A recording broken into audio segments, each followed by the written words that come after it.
दीपावली रे अशांत जम्मू काश्मीर पुणी अशांत जम्मू काश्मीर दीपावली परे परे जम्मू काश्मीर रे पुणी थरे आतंकवादी बर्बरता बडगाम रे 2 जन प्रवासी श्रमिकों को गुली करिसेंती आतंकी। शेष खबर अनुसार उभयों को गुरुतर अवस्था डाक्तखाना भर्ती करा जायछि। आहतों नाम उस्मान एवं संजय उत्तर प्रदेश बोली जଣାपड़ी। दुहे जल जीवन मिशन अधीन चलता एक प्रोजेक्ट रे श्रमिक भाव काम करुले। पूर्वर घाटी रे श्रमिकों को आक्रमण करा जायछि। पाकिस्तान लश्कर ए तोयबा यह घटना घटाई दाबी करथिला।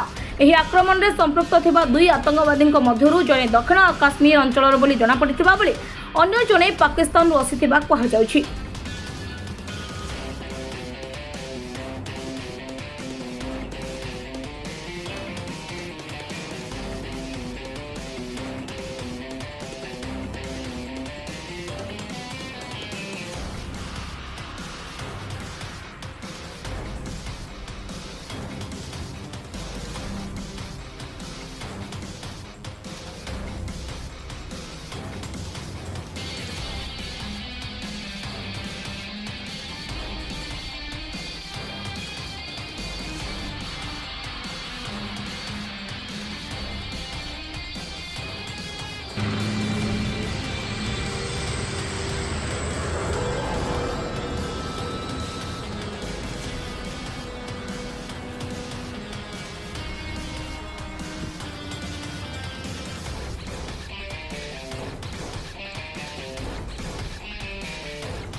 Bureau report news 18+।